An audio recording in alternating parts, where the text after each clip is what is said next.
¿Qué tal, chicos? Muy buenos días. Es un gusto estar nuevamente frente a ustedes. Vamos a continuar con los temas de historia del Perú. Y una vez más nos vamos a apoyar en imágenes. Ya cuando hagamos el tema de historia universal, dependiendo del tema, es que vamos a utilizar pizarra para poder llenar los respectivos datos. Lo que tenemos que ver a continuación, es con respecto al siglo XVIII en América, en el Perú, ¿no?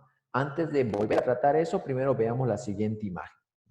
¿Te acuerdas de esta imagen o no? Mira, toda la zona roja. Todo eso es el Virreinato del Perú cuando fue creado en 1542 por el rey de España, Carlos I Habsburgo. ¿Es así?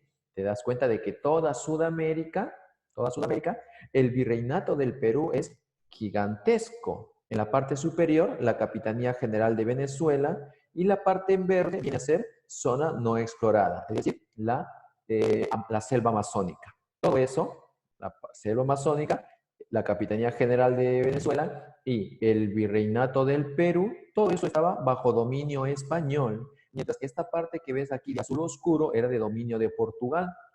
Y resulta que la línea que está en medio, es decir, la línea que dividía ambos territorios, a eso se le llamaba la línea de Tordesillas, ya que en Tordesillas se firmó un tratado entre Portugal y España para poder dividirse los territorios conquistados en América y de esa manera evitar una guerra entre ellos, entre Portugal y España. Entonces, esto es la línea de Tordesillas. Esta división de América del Sur, de dominación española principalmente, duró casi 200 años. ¿Por qué te digo casi 200 años? Porque después de 200 años de existir de esta manera, va a haber un gran cambio en cuanto a los límites. Recordarás ya por tema pasado que cuando lleguemos a 1700, es decir, al siglo XVIII, en España ya no están gobernando los reyes Habsburgo. Ya no está Carlos I, Fernando II, Felipe II, Felipe III, Felipe IV, Carlos II el hechizado. Todos esos reyes Habsburgo han quedado en el pasado. Para el siglo XVIII hacia adelante es la familia Borbón. Mira, hasta el cansancio ya te da ese nombre. ¿Eh? En la vida, en el examen bimestral te vas a confundir, ¿no? Familia o dinastía de los Borbones toman el trono en España en 1714 tras salir vencedores en la Guerra de Sucesión Española. El Tratado de Utrecht afirma que los nuevos reyes de España serían los reyes Borbones. El primero de todos, Felipe V, Borbón. Pues resulta que recordarás que en el siglo XVIII los reyes de España, los nuevos reyes, es decir, los Borbones, van a realizar una serie de cambios en todos sus dominios. Y a esa serie de cambios se le conoce como, ¿te acuerdas? Como las reformas, ¿no? Las reformas borbónicas. Esas reformas borbónicas, ¿en qué consistía? En una serie de cambios para mejorar la recaudación de ingresos para España. Una España que en ese momento se encontraba en crisis económica. Por eso es que, ¿qué hizo las reformas borbónicas? Por ejemplo, creó dos nuevos virreinatos. Quiere decir que el virreinato del Perú, que era todo esto, se convirtió en esto que ves aquí, ¿sí o no? En esto que ves aquí. Olvídate de este mapa por un momento, olvídate de este mapa. Este es el mapa del Perú. Olvídate de esto. Concéntrate en este otro mapa, miren, el mapa de Sudamérica. Listo, ahí un poquito se va a pixelear, ¿no? Ahí lo dejamos, mira. Vamos a... Te das cuenta que van a haber muchos cambios. Lo que antes era la Capitanía General de Venezuela sigue siendo la Capitanía General de Venezuela. No le han hecho nada, sigue igualito, ¿sí? En cambio, todo lo que era el virreinato del Perú, mira, todo esto era el virreinato del Perú, ¿sí o no? ¿Te das cuenta o no? Mira el mapa pasado. ¿Eh? Y ahora mira el del siglo XVIII. Este mapa es de Sudamérica del siglo XVI y XVII, ¿no? De 1500 y 1600. Y este es el mapa para 1700. Porque para 1700, una de las reformas borbónicas implantó la creación de dos nuevos virreinatos en Sudamérica.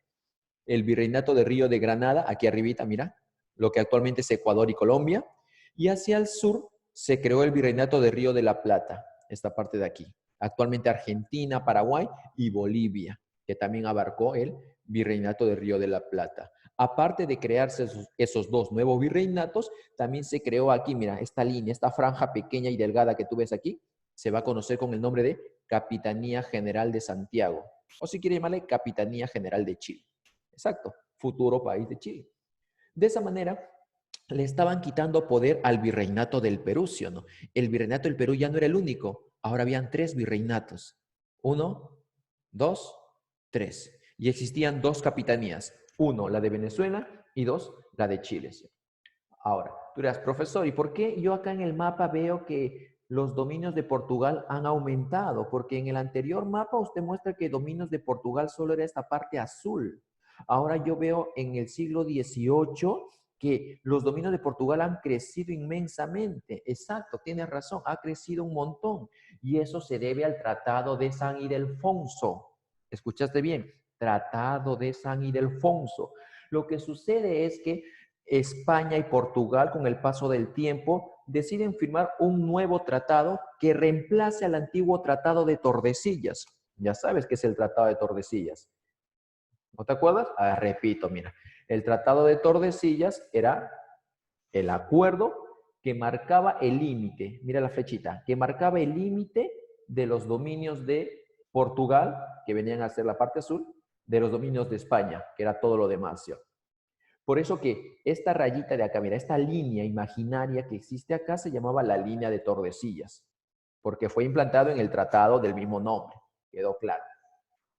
Pasa mucho tiempo después y los españoles y portugueses deciden firmar un nuevo tratado para reemplazar al Tratado de Tordesillas. Ese nuevo tratado que van a firmar se llama el Tratado de San Ildefonso. ¿Y qué cosas acuerdan en San Ildefonso? Acuerdan que la parte de la Amazonía, todo esto que le pertenecía a los españoles, pero que no les sirve a ellos, se lo dieron a Portugal. Por eso es que hoy en día tú ves que Brasil es gigantesco, ¿sí o no? Brasil, país más grande del mundo, no, de Sudamérica, ¿sí o no? Es gigante Brasil, porque resulta que Brasil se va a independizar de Portugal, ¿correcto? Y hereda todos estos dominios. ¿Te imaginas que no hubiesen firmado el Tratado San Ildefonso y el Perú hubiese nacido libre? El Perú hubiese tenido la mitad de Brasil en sus manos, ¿sí o no? Pero bueno, pues los españoles decidieron otorgar toda esa selva amazónica a Portugal. A cambio, Portugal le daba a España un lugar llamado Sacramento, que en la actualidad conocemos como Uruguay. ¿Listo, chicos? Entonces, una de las reformas varias de las reformas borbónicas fueron la creación del Virreinato de Nueva Granada, aquí arribita, Colombia, Ecuador, 1. La creación del Virreinato de Río de la Plata, aquí abajito, Argentina, ¿no? Bolivia, Paraguay. 3. La creación de la Capitanía General de Chile, ya la ves en el mapita. Esto también creó, ¿no? Esto también es una reforma borbónica, ¿sí? Otro, la ejecución del Tratado San Ildefonso, la selva amazónica para Brasil, Sacramento para España. Ahora tú dirás, profesor, ¿y eso qué tiene que ver con el tema? ¿Qué tiene que ver con rebeliones indígenas? Porque nosotros en este momento estamos en el siglo XVIII y yo recuerdo muy bien, yo recuerdo que usted, profesor, la clase pasada nos habló del siglo XVIII y nos dijo que en el siglo XVIII, por ejemplo, ¿sí o no? En América del Norte se estaba dando la independencia de las 13 colonias, nacía Estados Unidos en el siglo XVIII. Luego también usted nos dijo que en Europa se estaba dando un movimiento crítico y razonado llamado la Ilustración, movimiento filosófico, ¿no? Eso mencionamos en la clase pasada. Y resulta que ese mismo siglo XVIII se está dando también el estallido de la Revolución Francesa. Excelente tema que tú vas a poder apreciar en tu curso de HU, es decir, H1, Historia Universal. Ok, correcto. Mientras eso se estaba realizando en otras partes del mundo, aquí en América se estaba aplicando las reformas borbónicas, una serie de cambios. Y esa serie de cambios afectó bastante a los indígenas. Primero, a los jefes indígenas, que se les llama caciques o curacas. Y segundo, al pueblo indígena. Por eso es que a lo largo del siglo XVIII, ¿qué cosa se dio? A ver, piensa, acuérdate, clase pasada, acuérdate. ¿Qué cosa se dio? Una gran cantidad de rebeliones indígenas. Te dije, más de 80 rebeliones. Y de todas las rebeliones que se dieron, sobresalieron 2. La de 1841, perdón, la de 1741. Juan Santos Atahualpa en el Gran Pajonal, ¿sí o no? Supuestamente descendiente del Inca Atahualpa. Nunca fue derrotado, ¿te acuerdas que te dije? ¿No? Desapareció en la Amazonía y se ensañó contra los franciscanos. Si no te acuerdas, revisa el tema pasado. Ahí está toda esta información. Y segundo, la más grande de todas, la rebelión indígena más impactante. Muy bien, la de José Gabriel Condorcanqui Noguera, más conocida por la gentita como, muy bien, Túpac Amaru II, ¿no? Por los amigos, ¿no? Es el nombre con el cual se marketeó Túpac Amaru II, porque él decía que era descendiente del último inca de Vilcabamba llamado Túpac Amaru I. Muy bien, entonces, hasta ahí esa información tú ya lo tienes ahí en la cabecita. Listo. Ahora, sigamos viendo el mapa, mira. Aquí al costado está el mapa del Perú, ¿no? Ese era el Perú antes, mira, ¿no? El Perú nace a partir de ello. Las reformas borbónicas convierten al Perú en esta manera, ¿sí o no? Un territorio mucho más grande del actual, ¿sí o no? Ahora, resulta que este territorio del Perú, ¿no? Así van a ser el Perú, ¿no? Estaba dentro de ella dividida en provincias que se le llamaba intendencias. Por ejemplo, está la intendencia de Tarma, la intendencia de Trujillo, la intendencia de Huamanga, la intendencia de Cusco, etc. ¿Sí? Estas intendencias fueron producto de las reformas borbónicas y tienen que ver con la revolución, perdón, una vez más con revolución, no es revolución, rebelión, con la rebelión de Túpac Amaru. Mira, para que me entiendas mejor lo que intento explicarte. Vamos a avanzar un poquito. Mira. Vayámonos. ¿Dónde estás? ¿Dónde estás? No me falles, no me falles. ¿Dónde estás? ¿Dónde estás? No me dejes. Aquí estás, mira. Aquí está. Creación de las intendencias. Mira, este es el mapa del Perú, o es lo que quedó del virreinato del Perú cuando se aplican las reformas borbónicas. Pues resulta que una de las causas por la cual Túpac Amaru se levantó en armas fue por los abusos de los corregidores, ¿te acuerdas? ¿No? ¿Te acuerdas que los corregidores eran unos hijos de España que no solamente se encargaban de cobrar el tributo indígena, sino también llevar a los indígenas al trabajo en las minas, donde morían en cantidad los pobres indígenas por los maltratos y el trabajo forzado? Y por si fuera poco, aparte de todo eso, encima el corregidor obtuvo el llamado, acuérdate, obtuvo el llamado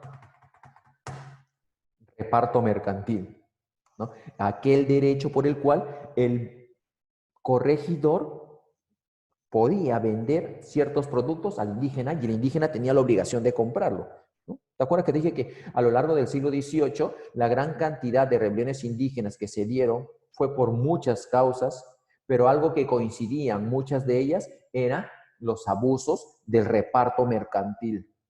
¿Así? Los corregidores abusaban demasiado de los indígenas, por eso que cuando los indígenas se levantaban en armas, ¿cuál era la consigna? Atrapar al corregidor y ejecutarlo, ¿sí? Pues bien, resulta que el corregidor, que dirige toda una región que se llama corregimiento, ¿no? El corregidor entonces obtuvo muy mala fama en el siglo XVIII, era muy odiado. Y esto se hizo sentir más cuando Túpac Amaru se levantó en armas.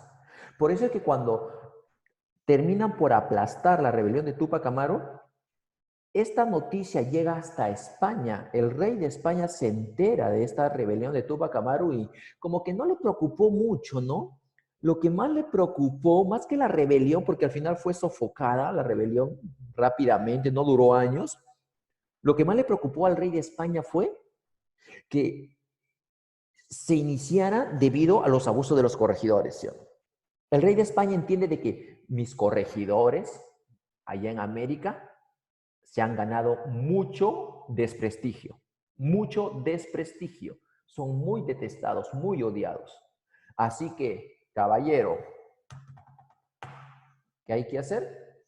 Eliminar el sistema de corregimientos. Ya no más, ya no va más, dijo el rey de España. Ya no existirán más corregidores, ya no estará dividida el virreinato en corregimientos. Ya no, ya no, ya no, ya no. No porque sean abusivos, sino porque se han ganado muy mala fama. Y cada vez que vean al corregidor, los indígenas siempre van a tener resentimiento, siempre van a sentir cólera y siempre van a querer levantarse en armas. No sé si me estoy dejando entender. Cada vez que exista un corregidor, los indígenas no van a estar tranquilos, ¿no? Por eso que el rey de España dijo, no, eliminamos los corregimientos y en su reemplazo vamos a crear otro tipo de división de estilo francés, porque esto ya se practicaba en Francia. Decidieron dividir el virreinato del Perú en intendencias. Por eso es que te muestro este mapa, pues. Una de las consecuencias de la rebelión de Túpac Amaru, ¿cuál fue entonces? La eliminación de los corregimientos y en su reemplazo la creación de lo que ves en la pantalla, la creación de las intendencias. De las intendencias. Por ejemplo, mira el mapita. Cuando las reformas borbónicas crean las intendencias, subdividen al Perú en las siguientes provincias. La intendencia de Trujillo, mira, date cuenta de todo lo que abarcó la intendencia de Trujillo, ¿ya? Tú dirás, profesor, hoy en día Trujillo es una ciudad, y es una ciudad, ¿no? Aquí yo lo veo bien grande, Trujillo. Claro, todo esto era Trujillo. Quiere decir que Trujillo abarcaba lo que actualmente es La Libertad, Lambayeque, Cajamarca, Piura, Tumbes, todos esos departamentos que hoy en día conocemos, todo eso estaba agrupado en uno solo y se llamaba la Intendencia de Trujillo. ¿Y quién la dirigía? Su nombre lo dice, un intendente. Correcto, un intendente. Un intendente. Igual, mira, la Intendencia de Tarma está en la parte central, lo que actualmente es el departamento de Junín, el departamento de Huánuco, el departamento de Cerro de Pasco. Todos esos departamentos, mira, era uno solo, con el nombre de Intendencia de Tarma. ¿Y quién lo dirigía? Ya sabes, un intendente. Y así también aparecen las intendencias, mira, de Cusco, la intendencia de Puno, la intendencia de Arequipa, la intendencia de Huamanga, la de Huancavelica. Te das cuenta que fueron divididas en muchas intendencias. Ahora, un dato para tu examen. Un dato para tu examen.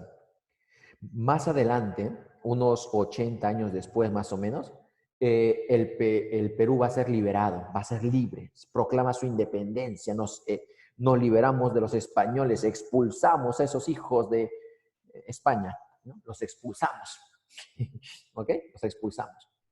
Por lo tanto, cuando el Perú es libre, va a tener esta forma, ¿no? Cuando es así, chiquillo, nada más, recién nacidito el Perú como país libre, va a tener esta forma, mira, esta forma. Y va a estar dividido en intendencias. Luego, con el paso del tiempo, estas intendencias se van a partir en unidades más pequeñas y van a recibir el nombre de departamentos del Perú, ¿sí o no? Tú sabes que existe el departamento de Tacna, el de Ica, el de Moquegua, el de Ucayali, Madre de Dios, etcétera, ¿sí o no? Pues resulta que, y aquí está el dato importante para tu examen, ¿de dónde surgen los departamentos actuales del Perú? La respuesta es, surgen teniendo como base las intendencias creadas por la reforma borbónica de los españoles, ¿no? De estas intendencias, cuando se van a subdividir, es que aparecen los actuales departamentos del Perú. Listo, queda. Tienes ese dato, ¿ok? Listo, chicos. Ahora, sigamos con la rebelión de Túpac Amaru, ¿sí o no? Esto es una consecuencia de la rebelión de Túpac Amaru, ¿no? Esto es una reforma borbónica, ¿no? Un cambio hecho por los borbones, crear las intendencias, eliminar los corregimientos. Ahora, rápidamente, mira, rápidamente. Esto de aquí tú ya has visto la clase pasada, mira. Virreinato del Perú, Virreinato del Perú después de las reformas borbónicas. Aquí está. ¿Te acuerdas de la clase pasada o no? Juan Santos Atahualpa, 1742, se levanta en armas en el Gran Pajonal, ¿sí? Durante el gobierno del virrey Marqués de Villagarcía. No logra ser derrotado, desaparece en la selva, no se supo más de él. Él decía ser descendiente del Inca Atahualpa, capturado por Francisco Pizarro en 1532 y ejecutado al año siguiente.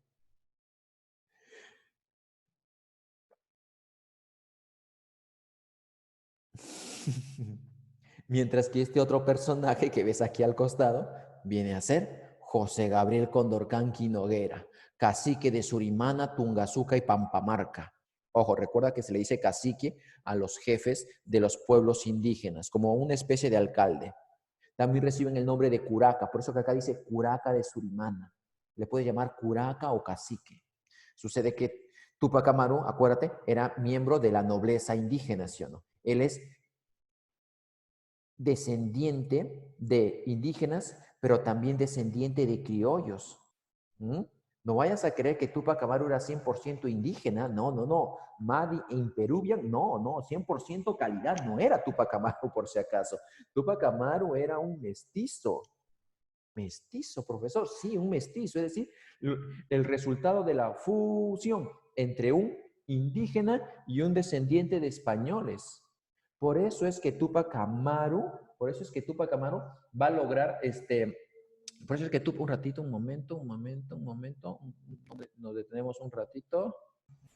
Chicos, continuamos. Estamos diciendo de que Tupac Amaru II era una persona, era un mestizo, sin embargo se convierte en un gran líder indígena.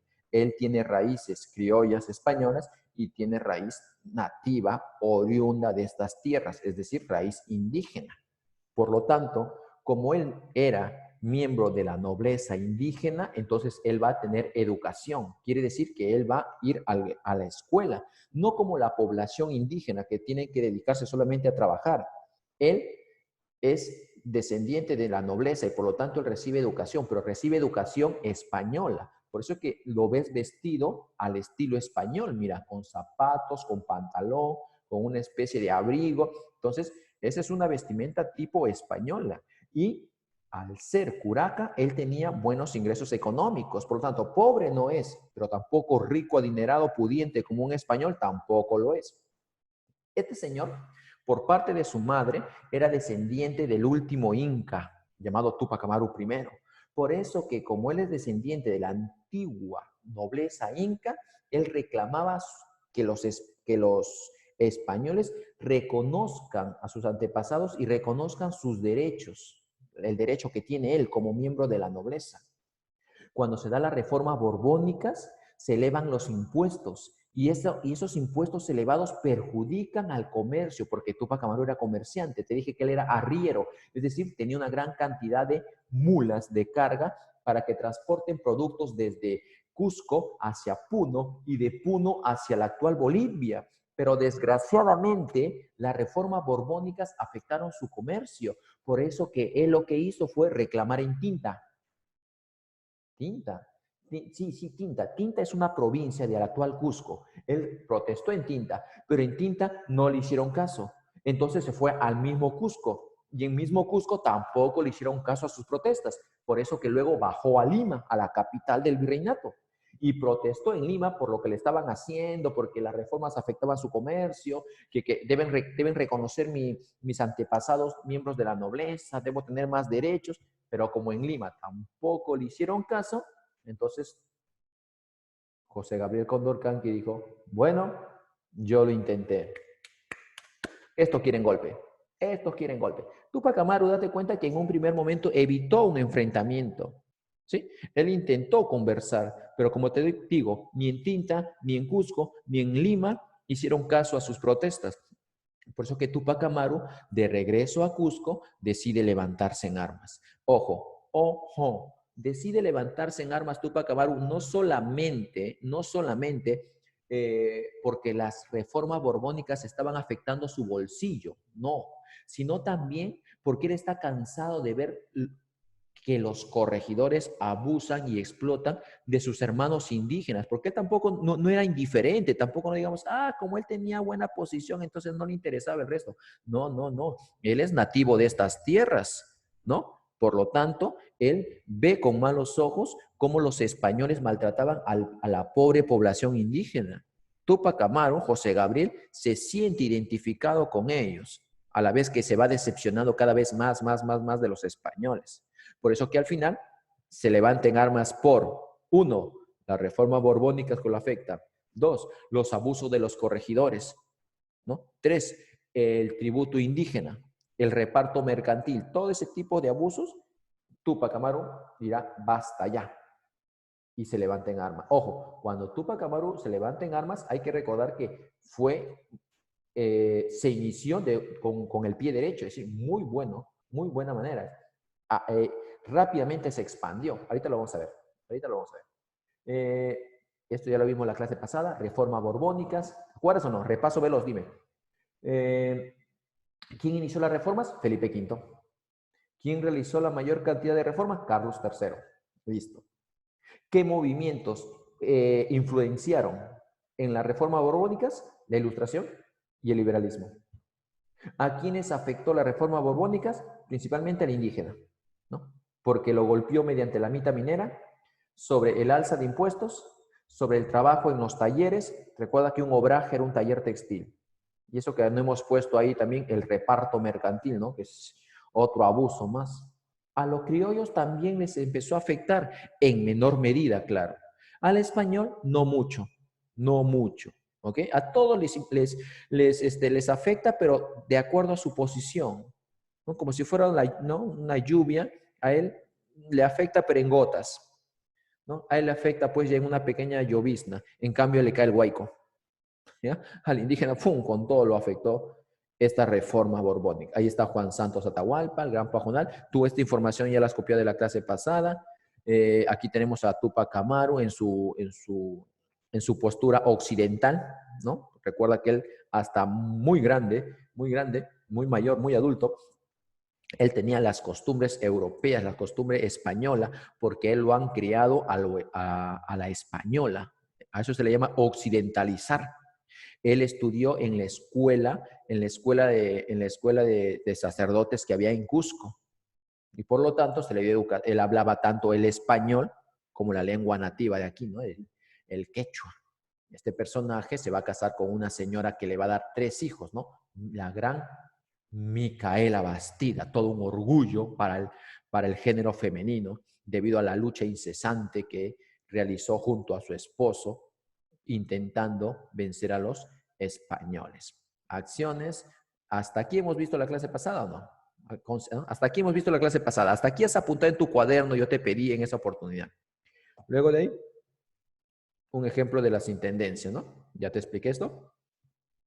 Aquí, acontecimientos importantes de la rebelión de Tupac Amaru. Mira, ¿cuándo se levanta Tupac Amaru en armas? 1780, cuando el virrey del Perú era este señor, llamado Agustín de Jáuregui. Él está gobernando desde Lima. ¿Cuál fue el primer acto que hizo Tupac Amaru?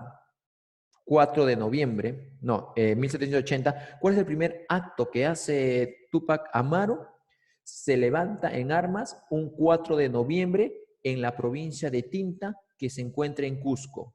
Se levanta en armas, atrapa, apresa al corregidor de esa zona, ¿sí o no? De esa región, al corregidor Arriaga, lo lleva a un juicio rápido y lo condena a ser ejecutado por los excesivos abusos contra los indígenas.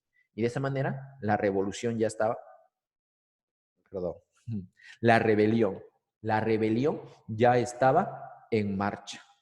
Ya estaba en marcha entonces Tupac Amaru II tras ejecutar al corregidor Arriaga. ¿Sí? La idea inicial de Tupac Amaru fue muy buena y fue apoyada por muchos sectores diferentes. Tupac Amaru era, como te dije, mestizo, ¿sí?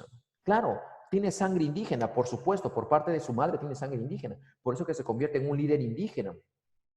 Y miles de indígenas lo siguen a Tupac Amaru. Pero aparte de indígenas, mira, también lo siguen, a su causa lo siguen criollos. Muchos criollos descontentos con las reformas borbónicas apoyan a Tupac Amaru. A ellos también se suman mestizos, ¿sí? Que nunca encontraban su lugar, ¿no? ¿Yo qué soy? ¿Soy español? ¿Soy americano? ¿Soy nativo? ¿Qué soy? Pobre mestizo, siempre estaba confundido. Entonces, los mestizos también se suman. Recuerda que los mestizos son son los hijos de indígena con algún español que ha abusado, ha ultrajado a una pobre indígena y de ahí hacía el mestizo. ¿Ok? El hijo del abuso entonces del español sobre el nativo de estas tierras.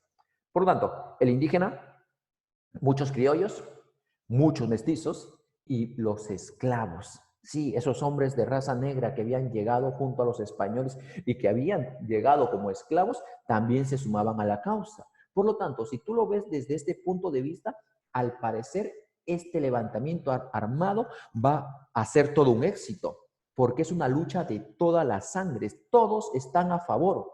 ¿Cuál es el objetivo? Ahí estaba el problema. Ahí está el problema, chicos. Mira, ahí está el problema. Porque la rebelión, muy bonito que digamos, todos se juntan, todos están chévere, todo desde la refri fly hasta ahí. Indígena, criollo, esclavo, mestizo. Ah, pero somos felices los cuatro. No, ¿cómo que felices los cuatro? No, pues no. Todos apoyaban. El problema estuvo en el momento de los objetivos, porque resulta que cada uno se está levantando con una idea en particular diferente. El criollo está siendo afectado por las reformas borbónicas y quiere que se dé cambios con esos impuestos que se han elevado. No quieren mayor cambio. Los mestizos no saben qué quieren, como te digo, siempre están confundidos, ¿no? ¿Qué soy yo por mestizo? El esclavo quiere su libertad y el indígena, que es la mayor parte del ejército de Túpac Amaru, los indígenas, quieren restablecer el antiguo imperio inca. Y ahí estuvo el problema. Ahí está el problema. Porque cuando Túpac Amaru inicia su levantamiento, captura y ejecuta el 10 de noviembre al corregidor Arriaga, y el 16, mira acá dice, mira acá, 16, decretó la libertad de los esclavos. Ese es otro dato importante que recién te voy a explicar. Mira. Cuando Túpac Amaru inicia su levantamiento, logra tener una importante victoria sobre los españoles. Aquí está, mira, 18 de noviembre, victoria en Sangarará. Venció Túpac Amaru en un inicio a los españoles, pero después de vencer, la población indígena empezó a proclamar, ¿no? Votemos a todos los españoles de estas tierras, reimplantemos el imperio inca, que regresen nuestros apus, que regresen nuestro dios Inti, nuestra Huiracocha. Querían reimplantar lo que ya había sido exterminado 200 años atrás, el imperio inca. Para los indígenas, muy bien, ¿sí o no? Para Túpac Amaru también, perfecto, ¿no? Yo voy a ser el gobernante inca, pero los criollos no, pues. Los criollos no. Los criollos no quieren que se dé algún cambio político. Ellos están muy bien. Ellos lo que quieren son cambios económicos y punto, nada más. Por eso, al ver que la revolución se dirigía hacia ese lado, es decir, buscar la reimplantación del imperio inca, por eso que los criollos empezaron a darle la espalda a Túpac Amaru. Y lo más triste de todo,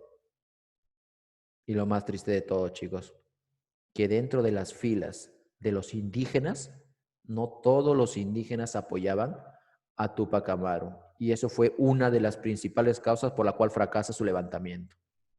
Túpac Amaru no tuvo el apoyo de todas las familias indígenas de la antigua nobleza cusqueña, lo que antes se llamaba las panacas cusqueñas, las familias poderosas. No todos los apoyaron, no todos a Túpac Amaru le dieron su like, estamos contigo, no. Ahora tú dices, pero ¿por qué? Si todos los indígenas eran maltratados, el pueblo indígena se le maltrataba, y a la nobleza indígena, a los ricos indígenas, no se les maltrataba igual, pero podían tener mejor condición de vida, ¿no? ¿Por qué no todos se unieron en uno? ¿Cuál es el problema aquí? Sucede que, te respondo, mira, sucede pues ya, sucede.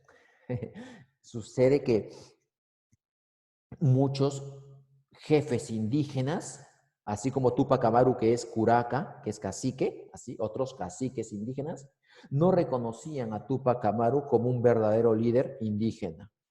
¿Y tú sabes por qué? ¿Tú sabes por qué? Dime, te escucho. A ver, piensa. ¿Por qué? Vamos, ¿por qué? Porque Túpac Amaru no era 100% indígena, ¿sí o no? Era de madre indígena, pero su padre no era indígena. Por lo tanto, no es un pura sangre. Entonces, muchos indígenas no lo querían reconocer. Y peor aún, otros jefes indígenas, ojo, jefes indígenas, ¿no? Más terrible, estaban pensando más en su interés propio, en no querer perder los privilegios que los españoles le habían dado. Eso era lo más importante para algunos, que apoyar a esta causa en común para todos. Mira el egoísmo. Mira el egoísmo. Por eso que muchos jefes indígenas, por ejemplo, Mateo Pumacahua era cacique de Chincheros, es decir, otro curaca, otro alcalde indígena. Mateo Pumacahua, en vez de sumarse a la causa de Túpac Amaru y luchar junto, Mateo Pumacahua, ¿qué hizo? Sirvió a los españoles. Él y sus soldados indígenas apoyaron a los españoles. ¿Te das cuenta, no? ¿Cómo pues? ¿Cómo no va a fracasar así, sí o no? Si todos los indígenas hubieran hecho una sola causa, le hubiera dolido a los españoles, ¿no? Pero si hay algunos indígenas que están apoyando a los españoles, entonces en medio de la desunión nunca va a haber victoria. Túpac Amaru empezó bien, pero para 1781, el 6 de abril, es derrotado en la batalla de Checacupe. Logra escapar, pero una vez más la traición está a la orden del día. Traicionan a Túpac Amaru y lo entregan a los españoles. Es capturado Túpac Amaru, es capturado su esposa Micaela Bastida, es capturado sus 3 hijos. ¿Te acuerdas que le da, te acuerdas que tiene 3 hijitos o no? ¿Te acuerdas o no? ¿Te acuerdas que Micaela le da a Hipólito, Mariano y Fernando, sí o no? 3 hijos. Es capturado otros familiares de Túpac Amaru y también es capturado oficiales, jefes del ejército de Túpac Amaru, ¿sí? Son capturados. Así que no se va a poner triste, pues yo no. Se pudo vencer en un primer momento. Ahora, tampoco no vayamos a la exageración, chicos, de decir, profesor, entonces si todos los indígenas hubiesen estado apoyando, entonces hubiesen votado a los españoles completamente, muy difícil. Los españoles hubieran enviado refuerzos. Mientras siga existiendo oro y plata en estas tierras, entonces los españoles iban a seguir viniendo, ¿no? El triunfo de Túpac Amaru no hubiese estado asegurado. ¿Sabes cuándo hubiese estado asegurado el triunfo de Túpac Amaru? Sí, se hubieran sumado no solamente todos los indígenas, sino también hubieran recibido el respaldo de todos los criollos, ¿no? Y bueno, también que se sumen los mestizos, ¿no? Que nunca saben dónde están los pobres mestizos. Los mestizos y, claro, los esclavos. Aquí te doy el dato acerca de los esclavos. Mira, pregunta fija, sí o sí en el examen. El primer personaje de la historia peruana que decretó la libertad de los esclavos fue Túpac Amaru. Ese es el dato.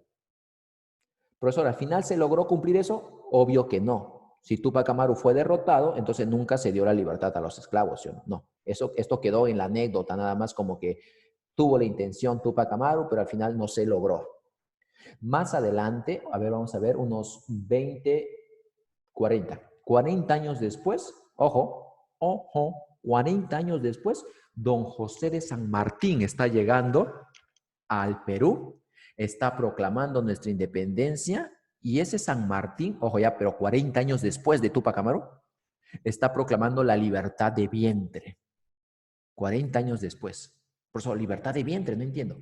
Quiere decir que San Martín declaró que todos aquellos hijos de esclavos que nacen del 28 de julio de 1821 hacia adelante son libres.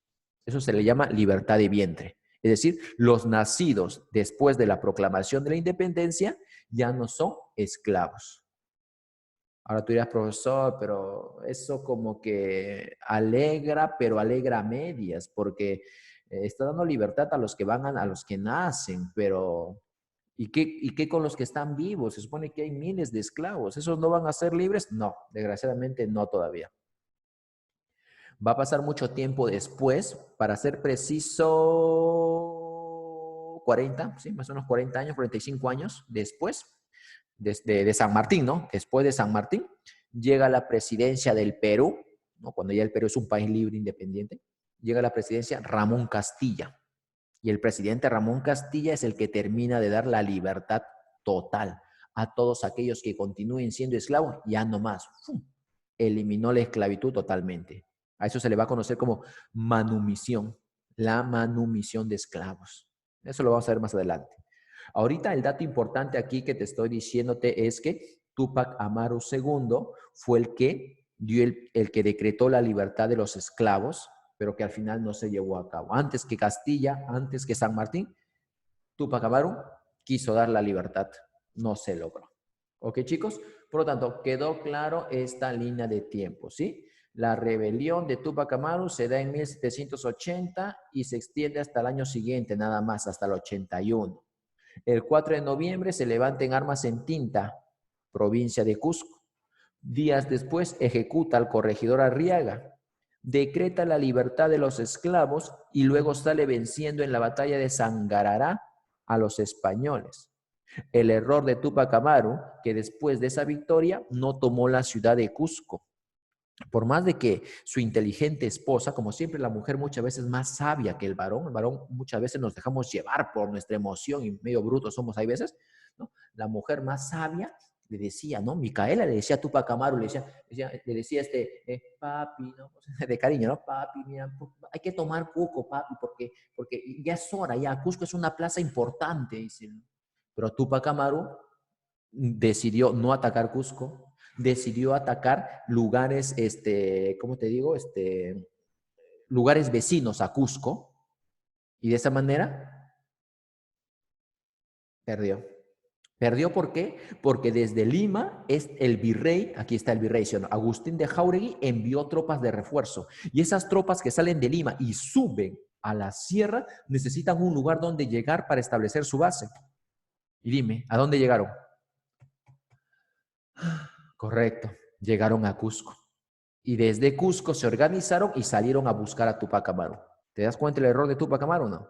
Si Túpac Amaru hubiera tomado Cusco, entonces le hubiese sido más difícil a los españoles atacarlo.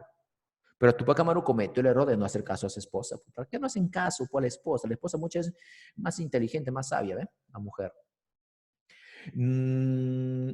Perdió Cusco, perdió Cusco. Túpac Amaru es derrotado, Checacupe, batalla final, acuérdate, Checacupe, la batalla final, es traicionado por muchos, te dije, los criollos lo fueron dejando, los mestizos no sabían qué hacer, y lo delatan al final y capturan a Túpac Amaru. Ojo, hay que tomar en cuenta aquí algunos datitos. Número uno, la rebelión de Túpac Amaru se divide en dos fases, fase quechua y fase aymara. Todo lo que hemos contado es la fase quechua, porque es la fase que se da a partir de la sierra peruana. La fase aymara se da en territorio boliviano hacia Argentina, es decir, hacia el otro virreinato, hacia el Río de la Plata. Túpac Amaru es el más conocido, pero no es el único. Junto a Túpac Amaru hay otros personajes como, por ejemplo, Cristóbal Túpac Amaru, primo de Túpac Amaru. Cristóbal Túpac Amaru. Julián Apaza, que se cambió el nombre a Túpac Katari, ¿sí? Así se hizo llamar Túpac Katari. Tenemos a una gran líder indígena, cacique de Acos, llamado Tomás Atito Condemaita. ¡Ah, su nombre, profesor! Por favor, ejemplo del valor de la mujer peruana era Tomás Atito Condemaita. Ella era una cacique, jefe indígena, y con sus hombres, con sus soldados de su pueblo, apoyó a Túpac Amaru. La pobre Tomasa también fue capturada con Túpac Amaru, ¿ok? Por lo tanto, cuando Túpac Amaru cuando ha sido capturado y está en Cusco, Cristóbal Túpac Amaru intentó liberarlo, intentó bajar y asediar Cusco, pero debido a la fuerza que ya tenían los españoles, es que no pudo atacar Cusco y Cristóbal Túpac, con toda tristeza, con toda pena, tuvo que dar media vuelta y retroceder, irse hacia el Alto Perú, es decir, hacia Bolivia, hacia Puno y hacia territorio boliviano, para continuar la resistencia desde allá. A eso se le llama ya la fase aymara. ¿Ok? Entonces, si me estás entendiendo, la fase quechua fue dirigido por Túpac Amaru II, el que tanto conocemos. Mientras que la fase aymara fue dirigido por Túpac Katari y por Cristóbal Túpac Amaru. ¿Ok? Listo. Mientras Túpac Amaru estaba encerrado, no sé si tú enterado estarás que los españoles, a como dé lugar, intentaron sacarle información. Que confiese quiénes son los otros líderes, es decir, los que aún no han sido capturados, sino Túpac Katari, Cristóbal Túpac Amaru, toda esa gente que todavía seguía luchando, ¿sí? Pero en el Alto Perú ya no en Cusco ya. Pero Túpac Amaru, muy fiel a sus ideas, no logró, no dio información, no dio información, por más que había un personaje, un visitador es un enviado especial del rey, ¿ok? Entonces, en este momento, quien estaba de visitador en el Perú era José Antonio Arrech. Ese es su nombre, José Antonio Arrech. Y sucede que este visitador, por más que le increpaba a Túpac Amaru, habla maldito, te vamos a matar, te vamos a torturar. En otras oportunidades, tu familia será torturada. Nada, él no hablaba. En otra oportunidad, mira, te daremos más tierras, te daremos un mejor cargo. O sea, de toda manera intentaban sacar información al gran Túpac, pero Túpac Amaru, ¿no? Decidió no dar información e inmortalizó una frase. No sé si recuerdas la frase que inmortalizó Túpac Amaru. Los únicos culpables aquí somos usted y yo, le dijo al visitador. Usted, los únicos culpables aquí somos usted y yo, ¿no? Yo por libertador y usted por opresor, ambos merecemos la muerte.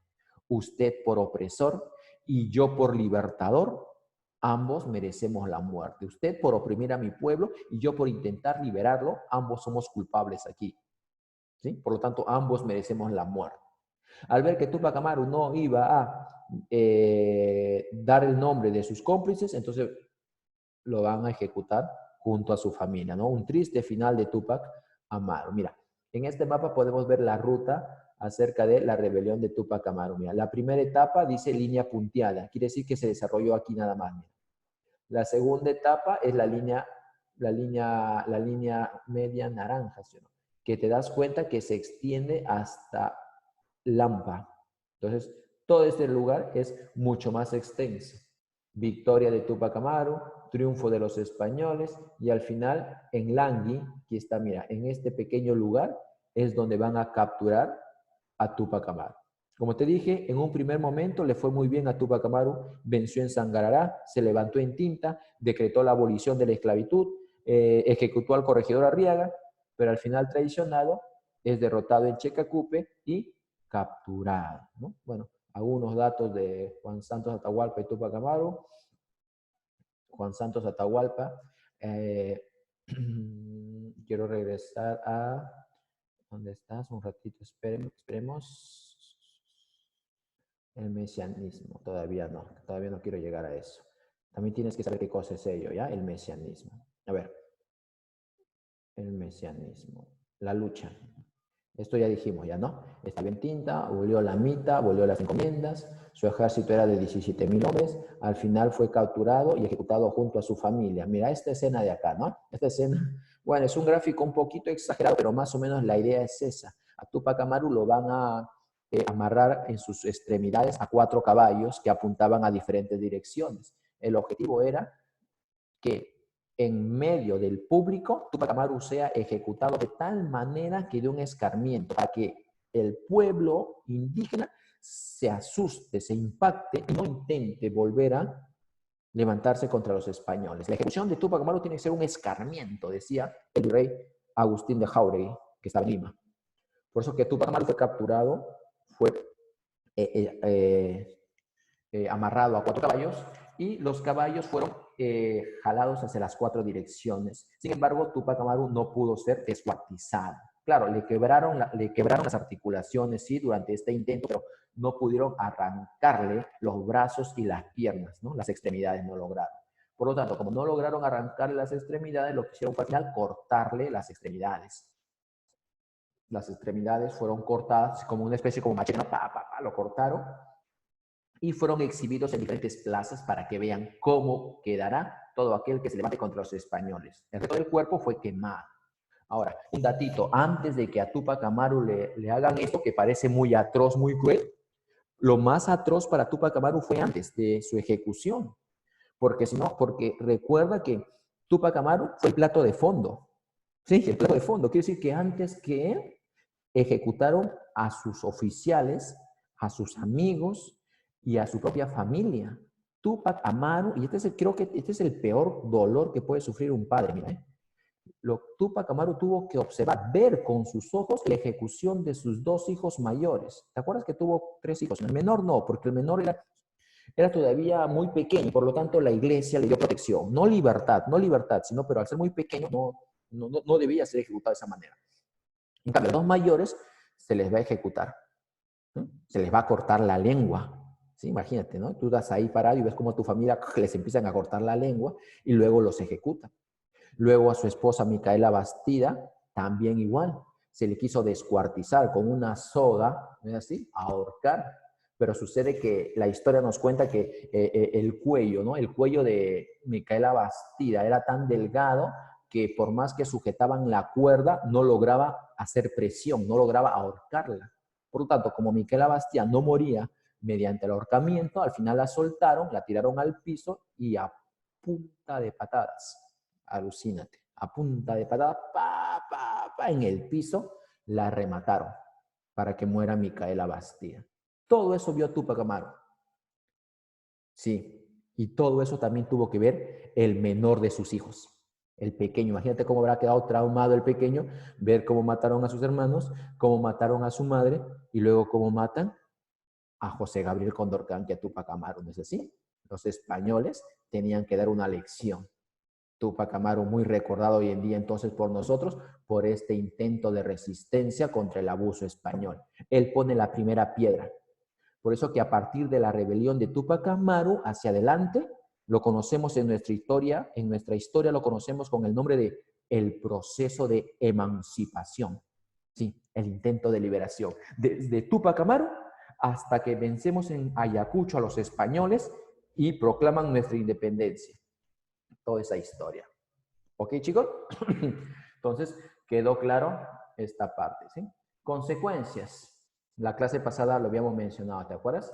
El movimiento siguió en Granada, La Paz y Tucumán. Claro, la fase Aymara, ¿te acuerdas? Túpac Amaru ha sido ejecutado, sí. Y con eso se termina la fase quechua, pero Túpac Katari, Cristóbal Túpac Amaru continuaron todavía en la parte de el Alto Perú, Bolivia, que pertenecía al otro virreinato, a Río de la Plata, ¿sí? No se obtuvo la independencia, obvio, pero sí se creó la audiencia del Cusco. Eso fue una reforma borbónica. Ya clase pasada lo hemos hecho. Se disminuyeron los abusos de los españoles. Se eliminaron los corregidores, y con esto empezamos la clase, ¿te acuerdas? Se eliminan a los corregidores por ser muy odiados, y en reemplazo se crean las intendencias, ¿no? Con un intendente que lo va a dirigir. Bien, esta es una imagen de Túpac Katari. Del fondo ves una bandera parecida a la Confederación Antigua de Bolivia, ¿no? Al antiguo Tahuantinsuyo, que se levantó en la fase Aymara. La rebelión de Túpac Amaru, te das cuenta que abarcó toda la sierra sur del Perú. Su principal foco fue Cusco, pero también va hacia territorio de Bolivia, ¿ok? ¿Listo? Bien, chicos, entonces hasta ahí estamos llegando en esta explicación. Esto tú sabes que lo vas a encontrar en Classroom para que puedas observarlo y también tú te preguntarás, profesor, ¿y qué cosa es lo que voy a copiar al cuaderno? No te preocupes, te lo voy a dejar en una hoja en Word, ¿te parece? ¿Sí? En un archivo Word, te lo voy a tipear rápido ahí, te lo adjunto en Classroom y de esa manera puedes copiar esa hoja. Y como siempre has venido haciendo, le tomas una captura de imagen y lo envías para poder ver que estás avanzando tu cuaderno. Debes tener estas anotaciones para tu examen, que aún falta todavía, pero ya llegará. Bien, chicos, espero que me hayan atendido toda esta historia. Es muy emocionante, es muy triste, muy impactante y al mismo tiempo es muy, da mucho que pensar, ¿no? Concientiza a nosotros. Mira cómo estas personas, llevados por su fuerza de no a la tiranía, no al abuso, se levantan en armas y entregan su vida en favor de la independencia, ¿no? Con Túpac Amaru se inicia todo, entonces. Después de Túpac Amaru vamos a estudiar a otros personajes. Mira, más adelante vamos a tener que ver, por ejemplo, la rebelión de Tacna y Huánuco, Francisco de Sela, Juan José Crespo y Castillo, Enrique Payardelli. Son otros personajes que se levantan en arma contra los españoles también, pero ellos ya no son líderes indígenas, sino van a ser líderes criollos. Quiere decir que Túpac Amaru es parte de rebeliones indígenas. Luego vamos a ver rebeliones criollas.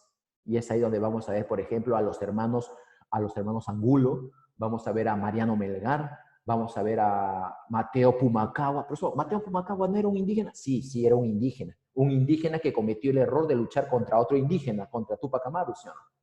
Pero que con el paso del tiempo, Mateo Pumacahua entendió de que se había equivocado, de que no era lo correcto, y de esa manera Mateo Pumacahua entonces decidió enlistarse para luchar en la rebelión de Cusco. Aquí está, mira. Rebelión de Cusco fue la más poderosa de todas. Ojo, Estamos hablando de rebeliones criollas ya. Si hablamos de rebeliones indígenas, que te dije que se dieron más de 80, la más impactante de todas fue la de Tupac Amaru, ¿sí o no? La de Tupac Amaru. Pero ahora, cerramos ese capítulo.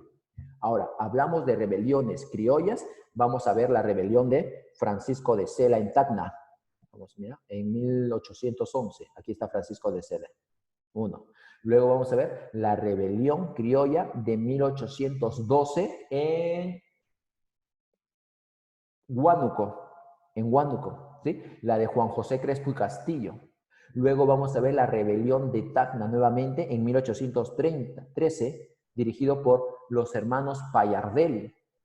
Y luego la rebelión criolla de 1814. Mira, está seguidito, 1811, 12, 13, 14. La de Francisco de Sela, la de Juan José Crespo y Castillo, la de Enrique Payardelli, y luego viene la más poderosa, la más impactante de todas las rebeliones criollas, de todas ellas. ¿Cuál es? La que se inicia en Cusco con los hermanos Angulo. Es ahí donde participa Mateo Pumacahua, este líder indígena, este cacique de Chincheros. Al final se da cuenta de que, no, pues, ups, me equivoqué, no debí luchar contra Tupac Amaru, ¿no? Pero ahora me reivindico, dijo, ¿no? Y decidió luchar al lado de los criollos. Igual fue derrotado, ¿no? Fue derrotado también. Ahí participa Mariano Melgar, un literato que muy jovencito, muy chiquillo, va a perder la vida durante estos enfrentamientos. Allá en Humachiri va a caer. Ahora, si tú te preguntas, profesor, entonces, ¿en qué momento vamos a tener nuestra independencia? Profe, me está poniendo triste, todos son derrotas. Las rebeliones indígenas fueron derrotas, tienes razón. Las rebeliones criollas también fueron derrotas, ¿sí? Pero sentaron un precedente, es decir, dieron a entender de que ya estaba cerca la independencia, de que vamos a seguir luchando. Por eso es que cuando llegamos a 1815, 1816, 1817, todavía no pasa nada, pero llegamos a 1818, ya está independizado Argentina, ya está independizado Chile. 1820 ya está viniendo desde Argentina el Libertador San Martín para contribuir, ojo, contribuir, ¿eh? Porque van a ser miles de peruanos los que se van a sumar para la independencia. San Martín vendrá para contribuir, así como luego también Simón Bolívar, el venezolano, viene para contribuir a la independencia del Perú. Pero eso ya es parte de otro capítulo que vamos a ver, las corrientes libertadoras del sur y del norte. Ahorita solamente estamos lanzando así uno que otro spoiler nada más sobre los siguientes temas. Espero que hayas entendido la clase, espero que hayas atendido y de esa manera estés conociendo un poco más acerca de la historia de nuestro fascinante Perú.